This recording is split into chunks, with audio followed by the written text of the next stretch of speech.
Civil सेवा प्रारंभिक परीक्षा की तैयारी के क्रम में आपको ऐसे बहुत से अध्याय मिलते हैं जिससे कि आपको लगता है कि उससे प्रश्न सीधे साधे पूछे गए हैं या प्रश्न प्रत्यक्ष रूप से पूछे जाते हैं। लेकिन इस तरह के भी प्रश्नों की कोई कमी नहीं रहती है जो प्रश्न बिल्कुल अप्रत्यक्ष रूप से पूछे जाते हैं और जिनके नाम पर किसी भी प्रकार के अध्याय का जिक्र नहीं होता है, और ऐसे ही प्रश्नों की संख्या सबसे अधिक होती है। जाहिर है, हम लोगों ने पहले भी कितनी बार बात की है कि सिविल सेवा परीक्षा के लिए अगर कोई भी एक क्वालिफिकेशन, कोई भी एक पहलू जो सबसे महत्वपूर्ण है, जो विद्यार्थी को उत्तीर्ण करने में सहायता देता है, वह उसकी जिज्ञासा है। अगर जिज्ञासा नहीं है तो विद्यार्थी मृत प्राय है और वो लाख कोशिशें भी कर ले, लाख कोचिंग संस्थानों के पास में चला जाए, लाख तकनीक अप्लाई कर ले और लाख लोगों की सलाह ले ले, तब भी नहीं होगा, कभी भी नहीं होगा। तो सबसे पहले हम लोगों ने इस श्रृंखला में जो सबसे पहली बात भी की थी, वो थी कि सबसे पहले जिस बात को आपको ट्रेन करना है, खुद को आपको अध्यापन करना है, खुद के लिए अध्यापन करना है, वो है कि आप अपनी जिज्ञासा को, आप अपने कौतूहल के स्वरूप को किस रूप में बढ़ा सकते हैं, किस रूप में उसे प्रबंधित कर सकते हैं। यह एक शीर्षक है जिसके बारे में आपको क्यों ज्ञात नहीं होगा, इसके पीछे कोई कारण नहीं है। आपने देखा होगा कि लोग अलग अलग तरीके के होते हैं, अलग अलग तरह से होते हैं, अलग अलग रूप रंग के होते हैं, अलग अलग वेशभूषा के होते हैं, अलग अलग शारीरिक सौष्ठव के होते हैं। कभी आपने सोचा है कि ऐसा है क्यों, और इसके पीछे कारण भी क्या हो सकता है? और अगर नहीं सोचा है तो यह आपकी कमी हो जाती है, और यह कमी है ही है, इसमें कहीं कोई दो राय नहीं है। अब कमी इसलिए है क्योंकि इससे प्रश्न पूछे जाएंगे, और प्रश्न कैसे कैसे पूछे जा सकते हैं, जरा विचार कीजिए इन पर। अब एक प्रश्न पूछा जा सकता है कि इसका क्या कारण है कि जितने भी एस्किमो जो मध्य एशिया में, उत्तरी एशिया में रहने वाले हैं, उनके चेहरे पर अच्छी खासी मात्रा में वसा का जमाव पाया जाता है। आप सोचिए उत्तर क्या होगा। इसका क्या कारण है कि एस्किमो बिल्कुल छोटे होते हैं, मोटे होते हैं, और इसकी तुलना में मसाई होते हैं, वो 6 फीट 6 इंच के लंबे होते हैं, छरहरे होते हैं, और उनके ऊपर, उनके शरीर पर वसा नाम की कोई चीज ही नहीं होती है। इसका क्या कारण होता है कि कहीं पर लोगों के नाक होते हैं वो मोटे होते हैं, कहीं पर उनके नाक पतले होते हैं, कहीं पर त्वचा का जो वर्ण होता है वो बिल्कुल अलग होता है, कहीं पर बिल्कुल अलग होता है। ऐसा क्यों है कि बुशमन अपने साथ में एक बच्चे को लेकर चलता है? उनकी जीवन शैली क्या होती है? ऐसा क्यों है कि नेपाल के लोग इंतजार करते रहते हैं किसी भूस्खलन का, कि भूस्खलन आए? आप कभी सोच सकते हैं कि कोई भी बेवकूफ का वृक्ष ऐसा इंतजार भी कर सकता है कि भूस्खलन आए? लेकिन नेपाल में कुछ कुछ हिस्सों में लोग इंतजार करते हैं, लोग इसकी प्रतीक्षा करते हैं कि ऐसा भूस्खलन आए। तो ऐसा है ही क्यों? क्यों ऐसा है कि कहीं ना कहीं पर लड़कियां होती हैं वो बहुपति व्यवस्था में विश्वास रखती हैं? ऐसा क्यों है कि किसी न किसी स्थान पर जो जो पुरुष होते हैं वो बहुत सारी महिलाओं से विवाह करते हैं? ऐसा है क्यों कि कुछ कुछ लोग मेरी तरह के लिबास पहनते हैं, बिल्कुल हल्के कपड़े, और किसी स्थान पर वह ऐसे कपड़े पहनते हैं जिनको देखकर आपको लगेगा कि सड़क के सारे कुत्ते भी भौंकने शुरू हो जाएंगे।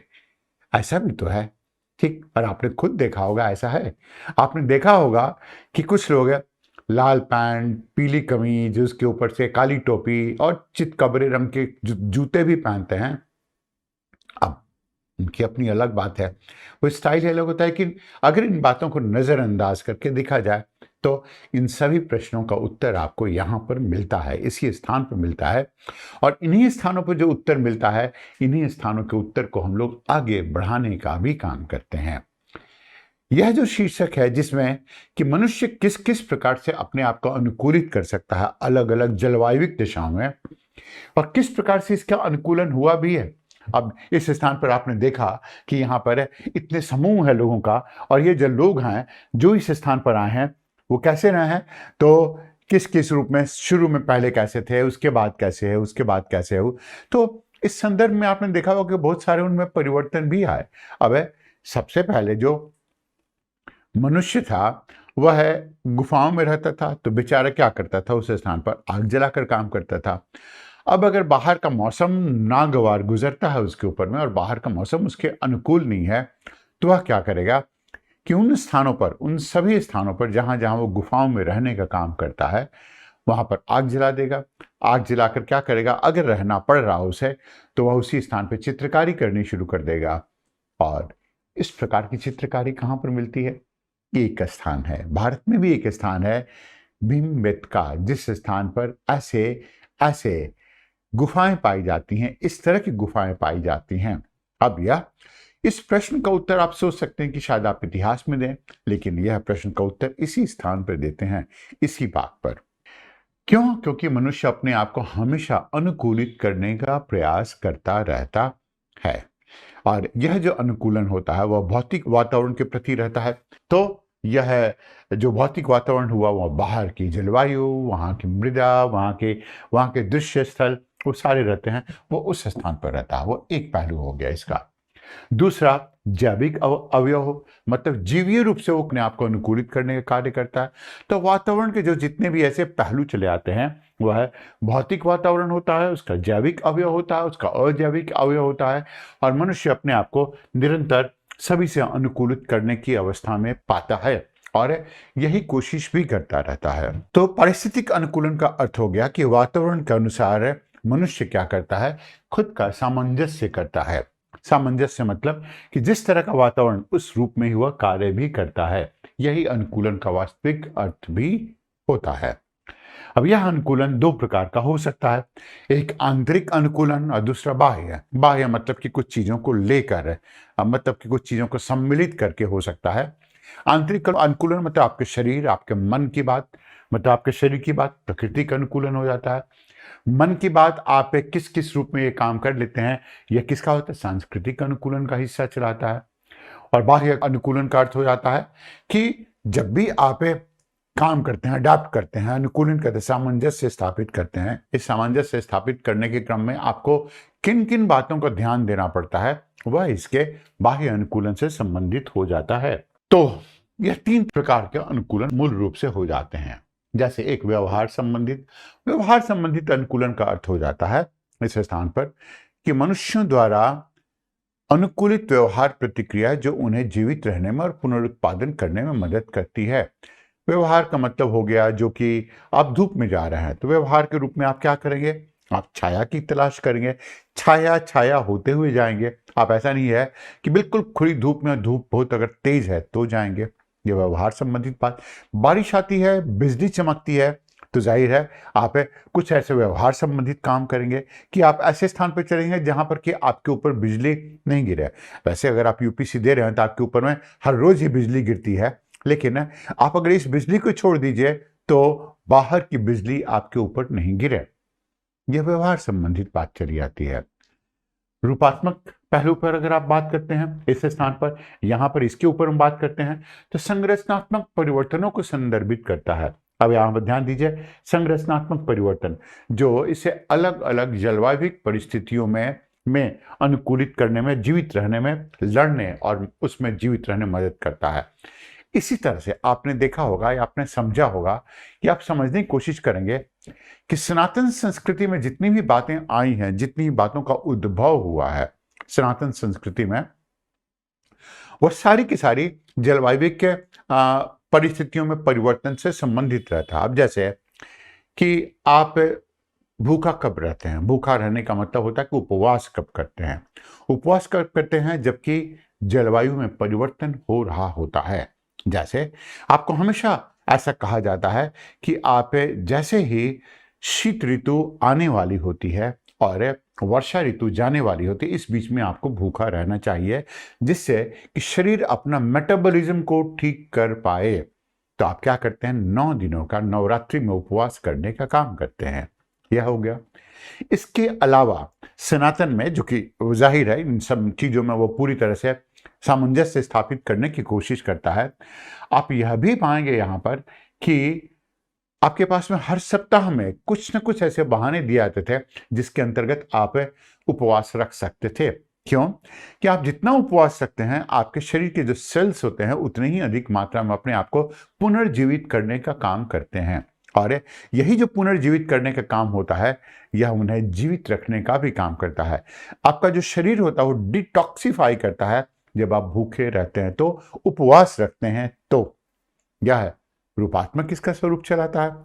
और अगर किसी तरह से आप अपने अपने आप को 16 घंटे भूखा नहीं रखते हैं, तो 16 घंटे भूखा रखने का मतलब हो जाता है कि मान लेते हैं शाम को आपने 7 बजे रात्रि का भोज किया आपने, और अगर अगर आपने सुबह में 6 बजे ही और दूसरा भोजन कर लिया, तो मुश्किल से आपके पास में 13 घंटे का समय मिलता है।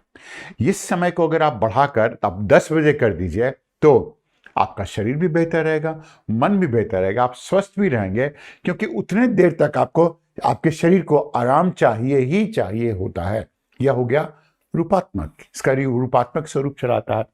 तो इसे लड़ने में और जीवित रखने में तभी आप काम भी कर सकते हैं। अन्यथा यहाँ पर आप पाएंगे कि भारत में अच्छे खासे लोग होते हैं, वो खाने पीने के पीछे चिल पों करके पड़ जाते हैं, और जब ऐसे पड़ जाते हैं तो सुबह में भी, दोपहर में भी, रात में भी, उसके बीच में भी खाते ही खाते रहते हैं, और आपको पता नहीं इससे शरीर में कितनी अधिक मात्रा में जहर घुल जाता है, कितनी अधिक मात्रा में विष उसमें लिप्त हो जाता है। आपको इस बात का अंदाजा भी नहीं हो सकता है, और आप रोग ग्रसित हो जाते हैं, और हो भी जाएंगे। यह एक स्वरूप होता है।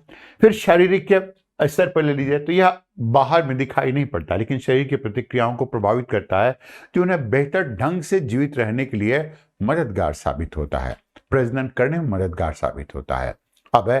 अब बहुत सी चीजें हैं, जैसे कि किसी का रंग अगर गाढ़ा है, तो गाढ़ा रंग का मतलब होता है कि उसके शरीर में अच्छी खासी मात्रा में पिगमेंटेशन है, उसके शरीर में अच्छी खासी मात्रा में मेलानिन की मात्रा है, जो उसे तेज धूप में अपने आप को बेहतर रूप से सुरक्षा प्रदान करने में मदद करेगी।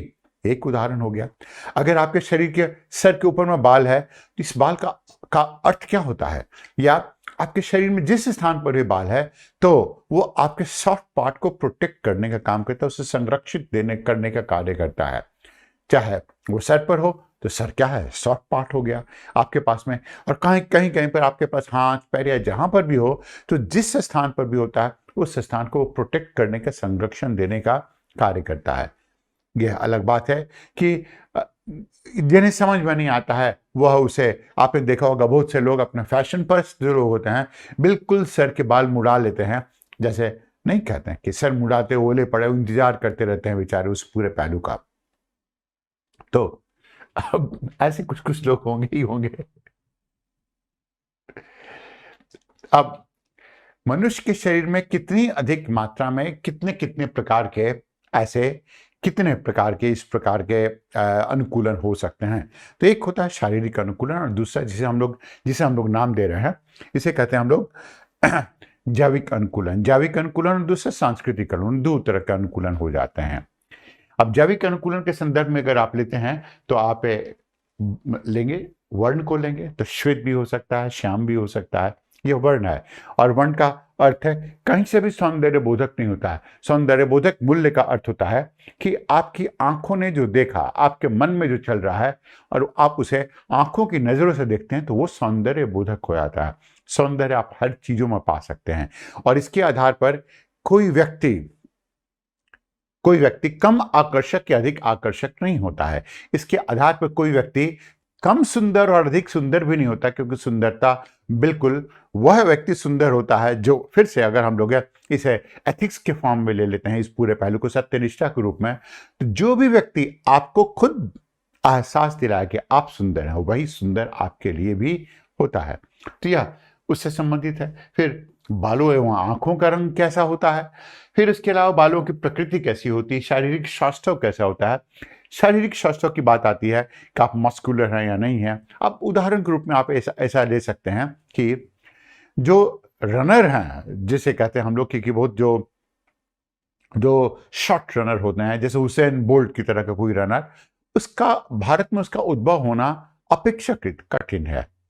जैसे कि उतना ही कठिन हो जाता है कि उस स्थान पर, जमैका में, वेस्ट इंडीज में, उस स्थान पर कोई ऐसा व्यक्ति आए जो कि मंदिरों पर पत्थरों के ऊपर में नक्काशी करने का काम करे।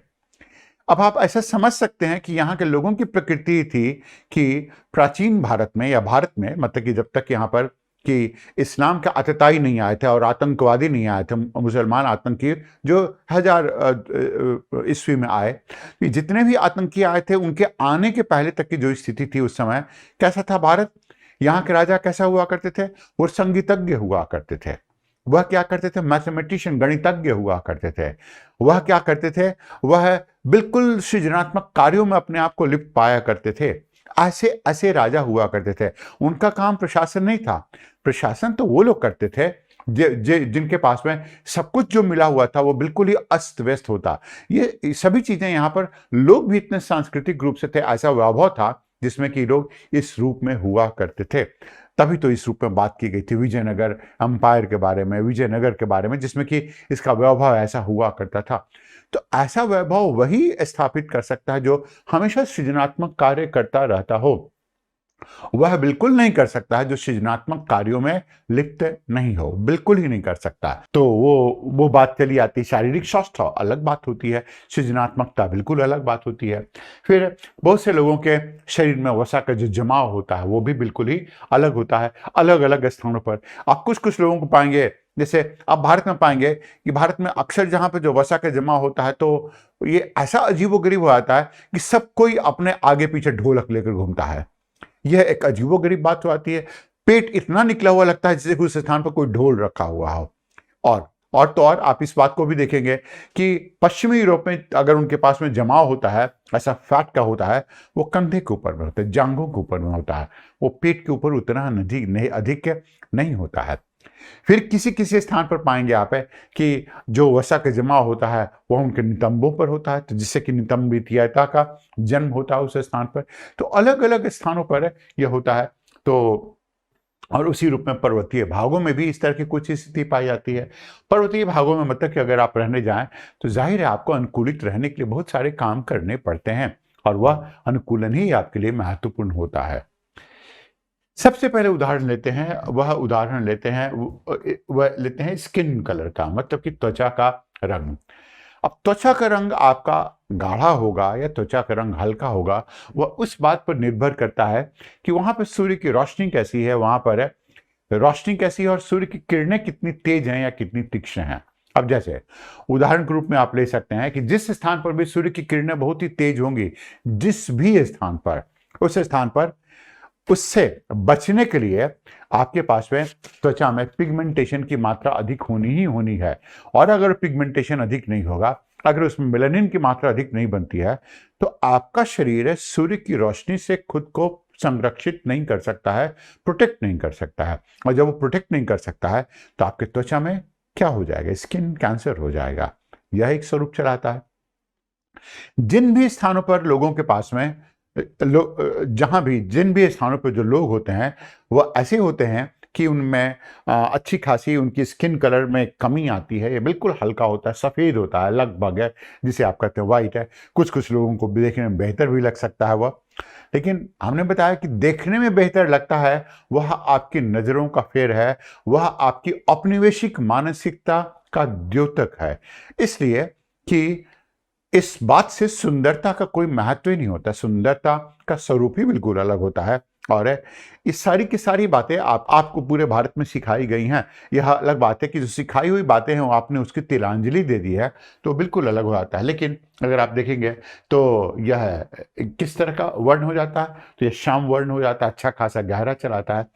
आप इसको इस रूप में पाएंगे कि इस तरह के व्यक्ति भारत में आदर्श हुआ करते थे, हुआ करते हैं भी। श्री राम इस रूप में थे, श्री कृष्ण इस रूप में थे, और दोनों का रंग गाढ़ा हुआ करता था इस रूप में। आदर्श मतलब कि उनका आदर्शीकृत निरूपण है वो इस रूप में नहीं किया गया कि उनका त्वचा का रंग कैसा था। त्वचा के रंग के आधार पर किसी को अच्छा या बेहतर करना वह सांस्कृतिक गिरावट के प्रकृति का द्योतक होता है। जिन स्थान पर लोग सांस्कृतिक रूप से, सांस्कारिक रूप से गिरे हुए होते हैं, वही इसके आधार पर लोगों को अच्छा, सुंदर या बदसूरत करने की मांग करते हैं या सोचते भी हैं। लेकिन अब ऐसे कुछ कुछ तो लोग होंगे ही सांस्कृतिक रूप से गिरे हुए। भारत में यह गिरावट अब आ रही है जब अंग्रेजों ने इनके मन में इस तरह के बीज को डाल दिया है, तो अन्यथा ऐसी बात है ही नहीं। अब उस रूप में आप देखेंगे तो यह एक भारतीय लड़की है, तो सब जगह अलग अलग देखेंगे इनका रंग रूप बिल्कुल ही अलग अलग होता है। और अगर इस रूप में देखेंगे आप पूरे वैश्विक स्तर पर, तो आप पाएंगे कि इन स्थानों पर अफ्रीका में पिगमेंटेशन बहुत ही थिक होता है, मतलब कि कैसा स्किन का कलर कैसा होगा, त्वचा का रंग कैसा होगा, वो इस रूप में होगा यहाँ पर भी। और जैसे जैसे उत्तर की ओर चलते जाएंगे वैसे वैसे त्वचा का रंग हल्का होता जाएगा। तो त्वचा का रंग अच्छा या गाढ़ा या हल्का होना इस बात का द्योतक, सिर्फ इसी बात का द्योतक नहीं है, वो इस बात का भी द्योतक हो जाता है कि आप कितने संरक्षित हैं और आपको कितनी अधिक मात्रा में प्रोटेक्शन मिला हुआ है। और इसका नजरिया आप देख सकते हैं, अलग अलग स्थानों के लोग को देख सकते हैं। अब जैसे यह है तो अरेबिया की स्थिति चली आती है। यह पूरा का पूरा जो भाग आता है यहाँ पर, जो अब आप केश भी देखेंगे तो यह बाल किस रूप में चले आते हैं, किस तरह के रंग के चले आते हैं ये बाल। तो यह बाल उस रंग के चले आते हैं, मतलब उस रूप में चले आते हैं जो कि अफ्रीका के देशों में पाया जाता है। इनकी चोटियां होती हैं, जटाएं होती हैं। यहां पर भी देखेंगे इनका रंग भी किसी रूप में हो जाता है, तो गाढ़ा हो जाता है अच्छा खासा। यह काला और यह काला, तीनों ही अलग अलग रंग है। एक तांबे के रंग का होता है, जैसे इनका रंग होगा अपेक्षाकृत तो तांबे के रंग का होता है, इनका भी रंग उसी तरह का कुछ हो जाता है। इनका रंग भी काला ही रंग हो जाता है इस रूप में देखेंगे तो सभी का अलग अलग स्वरूप चलाता है। तो काले रंग में भी जहां पर मेलानिन की मात्रा अधिक होती है, वो रंग स्वरूप बिल्कुल अलग अलग हो जाता है। और जाम्बिया में रहने वाले लोग अलग होंगे, कॉन्गो में रहने वाले लोगों का रंग अलग होगा, जिम्बाब्वे में अलग होगा, सूडान में अलग होगा। और यही स्वरूप होता है, यही लोगों को अलग बनाता भी है। अब यह अरब के भागों में रहने वाले लोग हैं जिस स्थान पर, तो जाहिर है वो अपना चेहरा मोहरा ढक कर रखते हैं। और ढक कर क्यों रखते हैं? इसलिए कि वहां पर अच्छी खासी धूल भरी हवाएं चलती हैं उस पार्ट में। दूसरा, अगर इस पूरे पहलू को देखेंगे आप त्वचा के रंग के अलावा, तो है आंखों का स्वरूप। तो आंखों के स्वरूप किस किस रूप में हो सकता है? अब यहां पर आप देखेंगे आंखों के स्वरूप में, तो आप यहां पर देखेंगे इस स्थान पर वसा का जमाव है इस पूरे भाग में। यहाँ पर इन लोगों ने अपना कुछ श्रृंगार भी किया, कुछ रंग रूप को के ऊपर में भी कुछ ऐसे काम किए हैं। यहाँ भी अगर आप देखेंगे इस पूरे भाग में भी, तो यहाँ पर देखेंगे कि आंखों के नीचे में ढेर सारी वसा का जमाव है इस स्थान पर। और आंखें कैसी इनकी देखने पे लगती हैं? तो आंखें जैसे सामान्य कोई भारतीय व्यक्ति होगा तो उसके पास में आंखें कैसे देखने में लगेंगी? तो ऐसी होंगी, इस रूप में होंगी, इस तरह से उनकी होंगी, इस तरह से उनका चेहरा का स्वरूप होगा यहाँ पर। जबकि इन स्थानों पर यहाँ पर वो आंखें उनकी कैसी होती हैं? तो वो इस रूप में होंगी, इस रूप में लगता है जैसे एक छोटी सी लकीर हो इस पूरे भाग में, ये इस रूप में उनकी आंखें चली आती हैं। तो इसे कहते हैं स्ट्रिक्ट लाइक ओपनिंग, बिल्कुल कम खुलती हैं उनकी आंखें। यहाँ पर यहाँ के भारतीय लोगों की आंखें बहुत खुलती हैं, दृष्टि ही बेचारे के पास में नहीं रहती है उनके पास। अब यहां देखेंगे इस पूरे भाग में, तो इस बेचारी को देखेंगे तो यह एक निग्रो है, मतलब निग्रो इनको नाम दिया गया है। जाहिर है इस नाम का आप दुरुपयोग भी कर सकते हैं, लेकिन यह नाम दिया गया है इसके आधार पर। तो ये सभी चीजों का सम्मिश्रण हो जाता है। तो आंखों के संदर्भ में दो तीन बातें महत्वपूर्ण चली आती है। एक है आंखों का रंग। तो आंखों का रंग मतलब आंखों की पुतलियों का जो रंग होगा।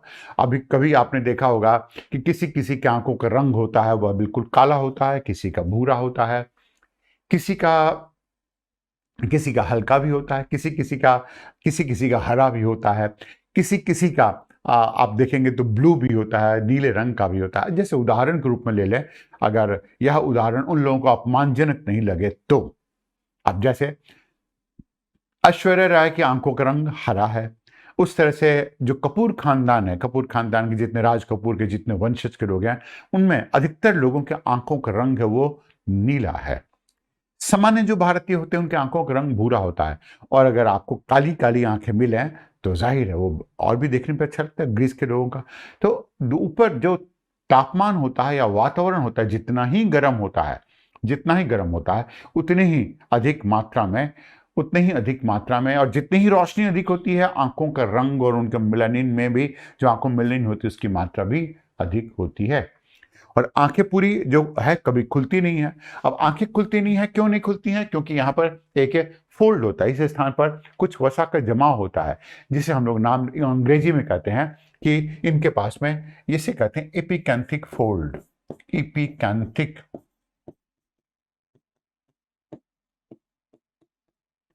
यह नाम देते हैं इसे। तो एपिकैंथिक फोल्ड होता है, वह एपिकैंथिक फोल्ड के भीतर में ही रहता है। आंखों के अलावा और भी कुछ कुछ चीजें हैं जो कि आंखों का जो स्वरूप आप देख रहे हैं कि कितने रंग चले आते हैं। आप देखिए आपके पास 3 रंग, ये ब्लूइश कलर, ये ग्रीनिश कलर, ये कुछ ब्राउनिश कलर इस स्थान पे चलाता है।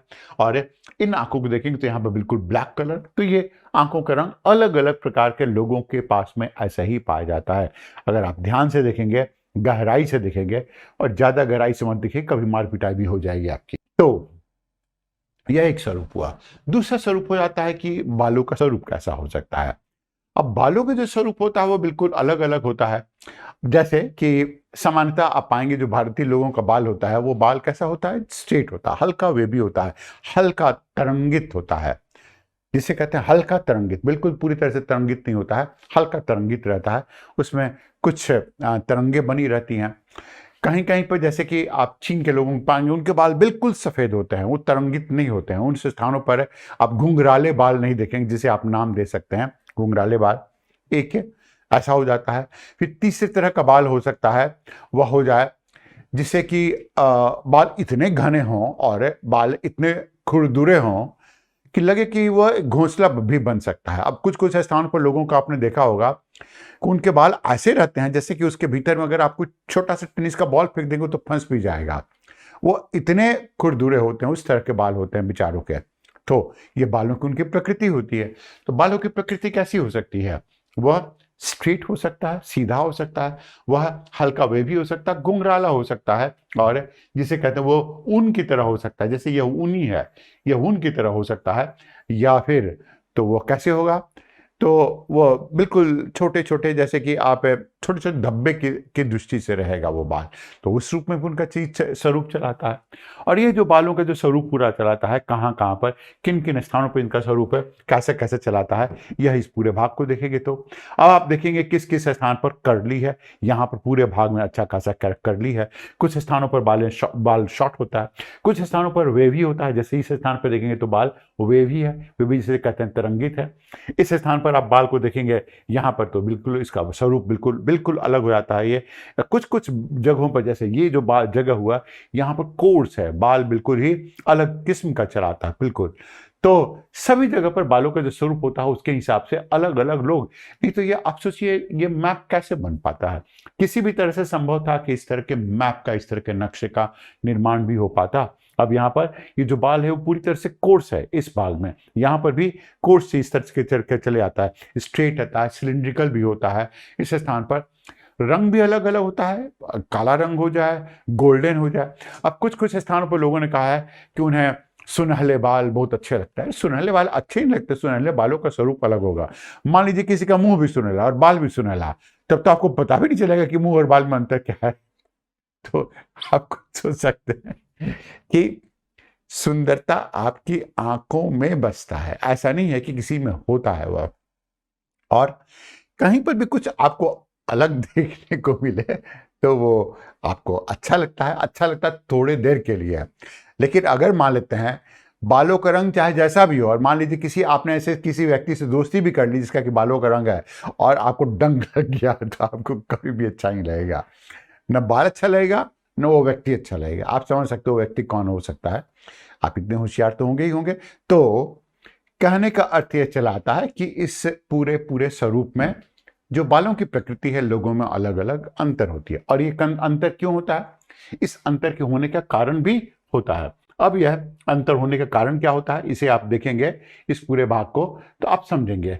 अब जैसे कि हम लोग बात कर रहे हैं कि कुछ कुछ बाल के जो स्वरूप होते हैं वो कैसे होते हैं, इस रूप में होते हैं, जिसे आप कहते हैं कि यहां पर जैसे ऐसे लगेगा कि कुछ कुछ झाड़ियां उग रही हों। अगर यह सर है तो इस सर के ऊपर में कुछ कुछ बाल यहां पर, कुछ कुछ यहां पर, कुछ कुछ यहां पर, इस रूप में ऐसे होगा। जैसे लगेगा कुछ कुछ झाड़ियां यहां पर उग रही हों इस स्थान पर।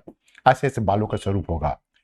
अगर आप ऐसे देखेंगे तो मिसाई लड़कियां होती हैं, वो एक साथ में एक चोटी नहीं, कम से कम 100 चोटियां बनाती हैं। 40-50 तो होगा ही, अगर आप गिन कर देख सकते हैं, अगर आपको कोई मौका मिले तो।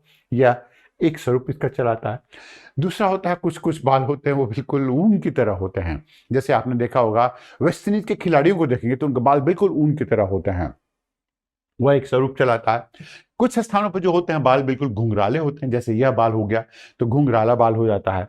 तो ये जो बाल होता है घुंघराले, यह दक्षिण भारत में अच्छी खासी मात्रा में पाया जाता है, अन्य स्थानों पर भी। यह तरंगित, जैसे सामान्यतः जो भारत के सभी लोग हैं उनके बाल इसी तरह के तरंगित होते हैं। और बिल्कुल सीधे जो बाल चले आते हैं वह चले आते हैं चीन में, नेपाल में, ताइवान में, ऐसे स्थानों पर चले आते हैं। तो जो इस तरह के बाल होते हैं यहाँ पर, इनको हम लोग कहते हैं पेपर कॉर्न। पेपर कॉर्न या इनको कहते हैं फिल। यह इनके दो नाम इसके लिए चले आते हैं बालों के स्वरूप के आधार पर। तो बालों का रंग भी अलग अलग होता है। अब इस स्थान पर आप देखेंगे बालों का रंग में, तो आप पाएंगे कि किसी स्थान पर कहीं बॉल्ड होता है, बाल होते ही नहीं, बिल्कुल ही सर खाली होता है। अब बालों का जो स्वरूप होता है वो आपके सर को प्रोटेक्ट करने के लिए, संरक्षण देने के लिए होता है, क्योंकि वो सॉफ्ट टिश्यू है। जाहिर है आपका सर ही मुख्य मतलब सर और सर के भीतर में जो दिमाग है वही आपके शरीर को निर्धारित करता है, अगर दिमाग है तो, नहीं तो वो होगा भी नहीं। फिर कुछ स्थानों पर आप पाएंगे कि वहां पर बालों का जो रंग होता है वो बिल्कुल सुनहला होता है, ब्लॉन्ड जिसे कहते हैं। अब जैसे इन स्थानों पर बालों का सामान्यतः जो रंग होगा वो ब्लॉन्ड होगा। स्ट्रॉबेरी ब्लॉन्ड होगा, मतलब कि वो थोड़ा और गहरा भी होगा उस स्थान पर।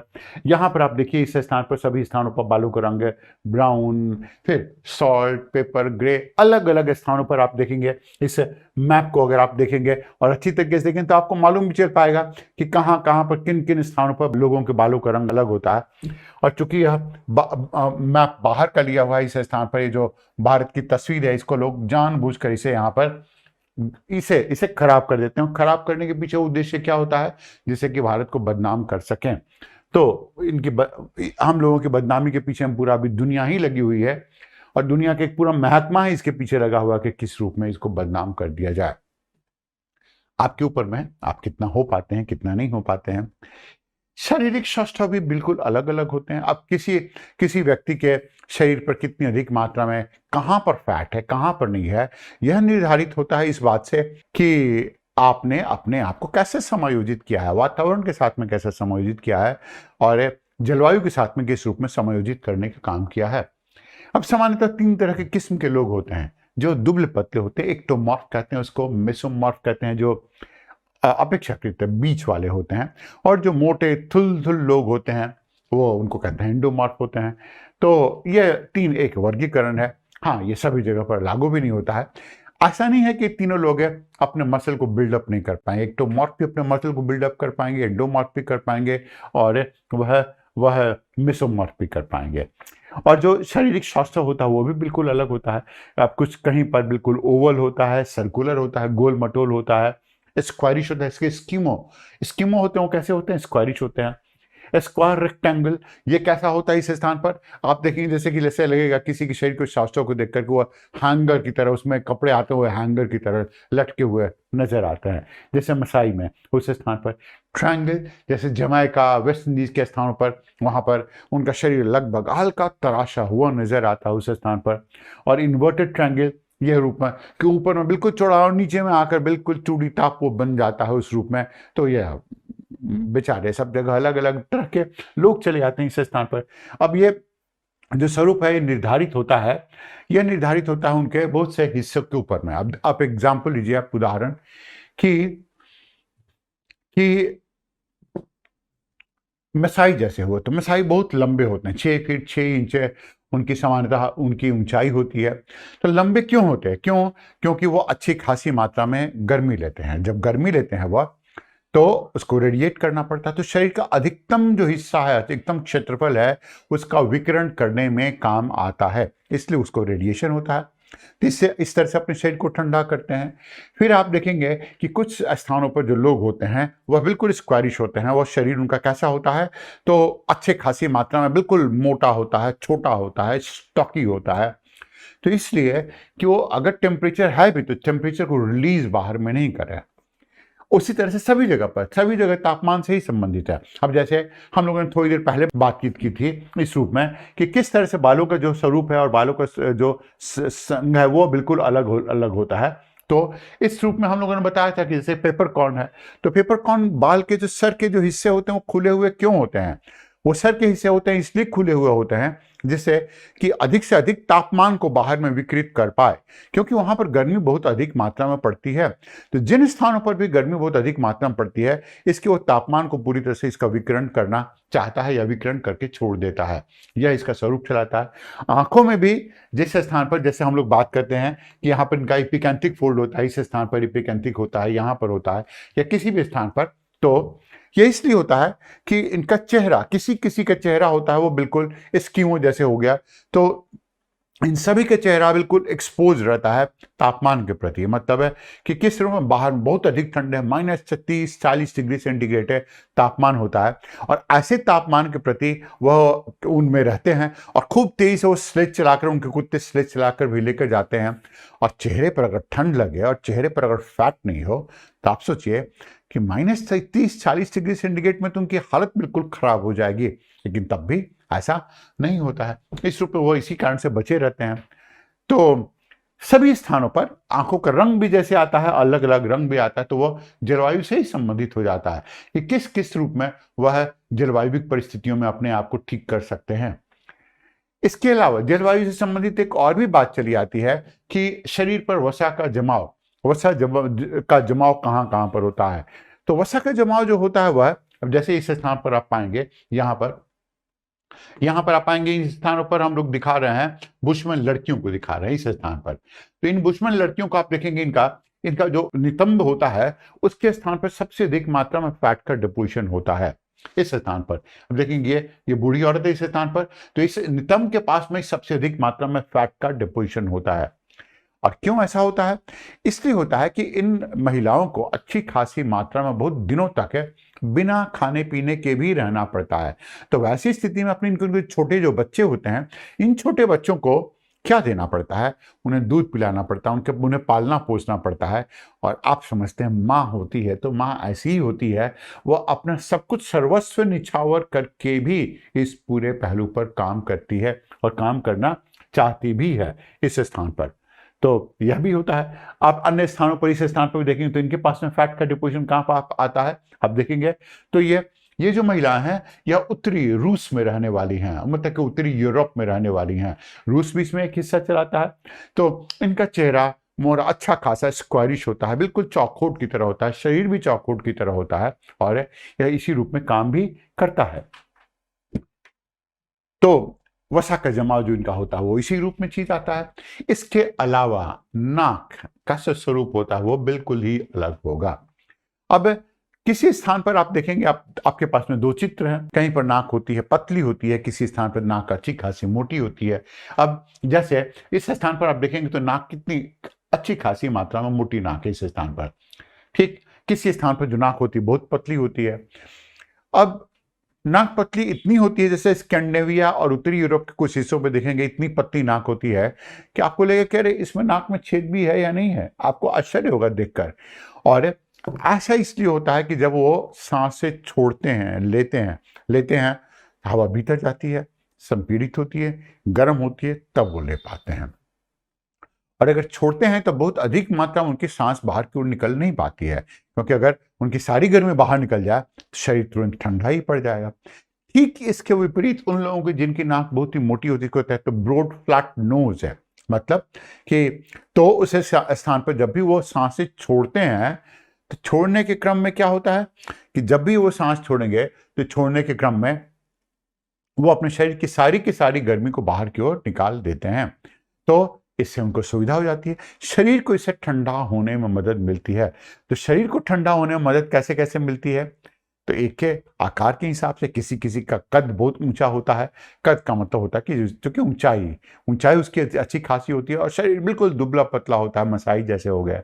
वहां पर किन्हीं किन्हीं के सर के ऊपर में फिल तरह के बाल पाए जाते हैं। उसके आधार पर नाकों के जो स्वरूप होता है वो भी इसी रूप में होता है। तो ये सभी के अलग अलग स्वरूप होते हैं। तो इस तरह से 3 नाक के स्वरूप पाए जाते हैं, मतलब कि एक बहुत ही चौड़ा, एक बहुत ही पतला और एक मध्यम होता है इस रूप में। तो यह सारा का सारा शारीरिक हुआ करता था, शारीरिक। और जब हम लोग बात करते हैं कि सारा शारीरिक हुआ करता था, तो उसी पहलू पर हमारी बातचीत चल रही थी। तो जब अब मनुष्य के समायोजन के बारे में हम लोग बात करते हैं, तो जो मनुष्य का ये समायोजन है वो अलग अलग है, प्रकृति का होता है। अब हमेशा मनुष्य क्या करता है, वो अपने आप को समायोजित समायोजित करते रहने का प्रयास करते रहता है। और उसी समायोजन के क्रम में वह बहुत सारे तत्वों को भी संशोधित करते रहता है। और यह संशोधन विज्ञान और तकनीक के साथ और भी गहन होते जाते हैं। जब हम लोग बात करते हैं कि गहन होते आते हैं, मतलब कि आप संशोधित कर सकते, जैसे कि मान लेते हैं आपने इस पूरे पहलू को देखा, तो ये जाहिर है किसी स्टूडियो में शूट हुआ होगा, तो स्टूडियो में लाइट भी होगी, स्टूडियो में एयर कंडीशनिंग भी होगा, स्टूडियो में कैमरा भी है इस स्थान पर, इस पूरे भाग में। यहाँ पर जो ध्वनि है यह अच्छी तरह से अवशोषित हो जाए, इसके लिए भी कुछ इसके लिए क्रियाविधि, कुछ मैकेनिज्म होती है, यह भी इस स्थान पर पहलू चलाता है इस पूरे भाग में। तो यह जो संशोधन होता है इनके पास में, मनुष्यों के पास में, तो ये संशोधन 2-3 प्रकार का होता है। अब ये संशोधन होता है, एक तरीके का होता है, आप इसे देख सकते हैं, जिसे हम लोग बात करते हैं कि संशोधन एक सांस्कृतिक या ऐच्छिक आंतरिक, और दूसरा अनैच्छिक। अनैच्छिक मतलब कि आपके इच्छा के विपरीत है, आप कुछ भी नहीं कर सकते हैं, लेकिन तब भी आपको करना ही करना पड़ेगा, गर्म हो ठंडा हो, तो आपका शरीर वैसे ही व्यवहार भी करता है। और कुछ आप ऐच्छिक करते हैं, आंतरिक अनुकूलन। तो ऐच्छिक कैसे कर सकते हैं, मतलब अपने हिसाब से, जाने के हिसाब से, बाहर निकलने के हिसाब से, घर में सब सुख सुविधाओं को रखने के हिसाब से आप इस रूप में चीज कर सकते हैं। तो सारे के सारे संशोधन है आप अपने लिए क्या करते हैं, अपनी सुविधा के अनुसार करते हैं और खुद को सुविधा देने के लिए करते हैं। तो अपने पूरे जीवन को बहुत अच्छी खासी मात्रा में आरामदायक बनाने के लिए मनुष्य ने ये सारे के सारे काम किए हैं, और उनसे आराम तलब कोई व्यक्ति मिलता ही नहीं है। तो अब ये कितने कितने ऐसे तरीके हो सकते हैं जिसके सहारे मनुष्य ऐसे काम कर सकता है। तो एक जो तरीका हो सकता है वो हो सकता है कि हथियारों का निर्माण। अब हथियारों का निर्माण मतलब कि कुछ कुछ ऐसे टूल्स का निर्माण। तो टूल्स में हम लोग बात करते हैं, वो हथियार भी हो सकते हैं, हथियार नहीं भी हो सकते हैं। और जब मान लीजिए हम लोग बात करते हैं कि वह हथियार हो भी सकते हैं, नहीं भी हो सकते हैं किसी रूप में, तो आप समझ सकते हैं कि जैसे कि इस स्थान पर आपने इस तस्वीर को लिया है, इस पूरे भाग में यहाँ पे देखेंगे तरह तरह के हथियार बनाए हैं आपने, तरह तरह के टूल्स बनाए हैं। और ये टूल क्या हो जाता है, ये टूल होता है किस प्रकार का, तो ये टूल होता है जिससे कि आप अपने जीवन को सुविधाजनक बना सके। घर बना रहे हैं तो उसके लिए टूल का उपयोग, घर में खाना पीना बना रहे हैं तो उसके लिए टूल का उपयोग, कहीं बाहर जा रहे हैं तो उसके लिए टूल का उपयोग, सभी स्थानों पर। तो यह नए नए तकनीक और ऐसे नई तकनीकें चलते आई हैं। अब जब स्कीमो जैसे पहले रहा करते थे, अब वैसे नहीं रहते हैं। जैसे पहले मसाई रहते थे, अब वो नहीं रहते हैं। अब जैसे पहले ऑस्ट्रेलिया के लोग रहा करते थे, अब वो नहीं रहते हैं उस रूप में। जैसे पहले अंडमान निकोबार के लोग रहते हैं, बहुत हद तक लोग रहते हैं उसी रूप में, लेकिन अब उसमें से थोड़ा परिवर्तन भी आया है। अब है क्यों, क्योंकि यह परिवर्तन उनके जीवन का ऐसे भी नियम होता है या लाते रहते हैं। तो स्कीमों ने नई नई पद्धति इजाद की है जिसके सहारे वह वहां पर सील का, वॉलरस का, उस स्थान पर रेंडियर का शिकार कर सकें, और यह शिकार वो बखूबी करते हैं, अच्छी खासी मात्रा में करते हैं। इसी तरह की आप स्थिति पाएंगे कि मसाई जो जानवर होते हैं, तो मसाई जानवर यह सांस्कृतिक अनुकूलन का स्वरूप चलाता है। और मसाई लोगों को यह मालूम नहीं था, इस बात का एहसास नहीं था कि वह अलग अलग रंग के जानवरों को अलग अलग जगह पर क्यों रखते थे। यह बाद में एक अध्ययन से मालूम चल पाया कि मसाई उन सभी स्थानों पर हल्के रंग के जानवरों को रखते थे जहां पर कि सूर्य की रोशनी तेज हुआ करती थी, और उन सभी स्थानों पर गहरे रंग के जानवर रखते थे जहां पर कि सूर्य की रोशनी अपेक्षाकृत उतनी तीक्ष्ण नहीं हुआ करती थी। तो सूर्य की रोशनी जिस स्थान पर है बहुत ही तेज, वहां पर हल्के रंग। तो हल्के रंग का अर्थ क्या हुआ कि सूर्य की रोशनी आई, टकरा कर वापस वह रिफ्लेक्ट कर गई, मतलब परिवर्तित हो गई। ठीक। और इसी रूप में अगर आप दूसरा स्वरूप ले लेते हैं, तो आप दूसरा स्वरूप चलाता है कि जिन स्थानों पर भी सूर्य की रोशनी थोड़ी मध्यम थी, थोड़ी सी कम तीखी थी, उस स्थान पर जो जो जानवरों का कोट हुआ करता था, उनके त्वचा हुआ करती थी, उसका रंग गहरा हुआ करता था। अब दोनों स्थानों पर लोग अलग अलग पानी भी पिया करते थे, पानी की भी मात्रा दोनों स्थानों पर अलग अलग हुआ करती थी। अब जिन स्थानों पर भी त्वचा का रंग हल्का होगा, उस स्थान पर जो जितने भी जीव जंतु होंगे वही कितना पानी पिएंगे? अपेक्षाकृत कम, क्योंकि सूर्य की रोशनी आकर टकरा कर चली जा रही थी। और जहां पर त्वचा का रंग गहरा होता है, जैसे आपने ऐसे भी देखा होगा, भैंसों को देखा होगा, तो जितने भी भैंस होते हैं उनको पानी बहुत पसंद आता है, क्योंकि रंग उनका काला होता है। हो और हाथी भी होते हैं, उनको भी बहुत पसंद आता है क्योंकि उनका रंग गहरा होता है, लगभग काला की तरह होता है। तो वह त्वचा उनके उन रंगों को अवशोषित कर लेती है, शरीर की गर्मी को भी बढ़ा देती है, और तभी ऐसा स्वरूप भी उनका निर्मित होकर आता है। तो यह एक स्वरूप हुआ सांस्कृतिक अनुकूलन का। सांस्कृतिक अनुकूलन का दूसरा जो स्वरूप चलाता है वह आ जाता है कि जो बुशमैन है तो बुशमैन जो लोग होते हैं वो क्या करते हैं, शिकार करने जाते हैं। शिकार करने में एक पिता होता है, सामने वो भाला लेकर चलता है, उसके पीछे उनकी पत्नी होती है, वो चलती है, वो खाने पीने के सामान लेकर चलती है।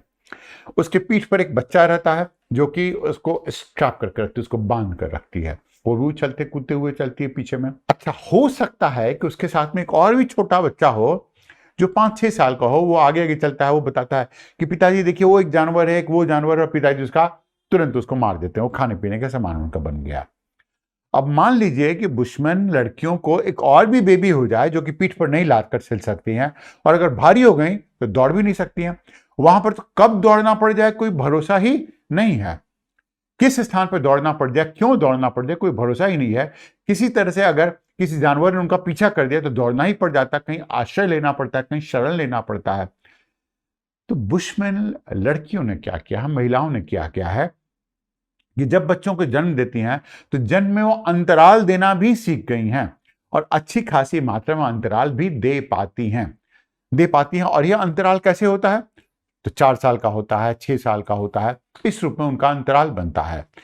तो यह अंतराल रहता ही रहता है, और किसी भी कोई नहीं मालूम कि अंतराल कैसे दे पाती हैं, क्योंकि इनके पास में जो तथाकथित आधुनिक गर्भ निरोधक चीजें हैं वो इनके पास में नहीं रहती, लेकिन तब भी इनकी इतनी समझ रहती है वह ऐसा अंतराल दे पाए। और यही महत्वपूर्ण भी होता है, यह सांस्कृतिक अनुकूलन है। इसी तरह का सांस्कृतिक अनुकूलन मिलता है, वह नेपाल में मिलता है। नेपाल में जाहिर है जब बारिश होगी तो उस स्थान पर भूस्खलन होगा। जब भूस्खलन होगा उस स्थान पर, तो भूस्खलन होने की वजह से वहां पर लोग दबे पड़े रह जाएंगे। अब लोग क्या करते हैं उस स्थान पर नेपाल में, कि नेपाल में लोग भूस्खलन का वेट करते हैं, इंतजार करते रहते हैं। अच्छा, इंतजार क्यों करते हैं? जैसे ही भूस्खलन आएगा तो भूस्खलन क्या करता है कि नई मिट्टी को सतह के ऊपर में डाल देता है, और इसका इंतजार करते रहते हैं वो लोग। मतलब भूस्खलन उनके लिए आपदा नहीं होती, किसी अन्य स्थान पर आपदा हो सकती है, लेकिन इस स्थान पर इनके लिए यह आपदा का काम नहीं करती है। और जब हम लोग बात करते हैं कि उनके लिए आपदा काम नहीं करती है, तो इसका अर्थ क्या हुआ?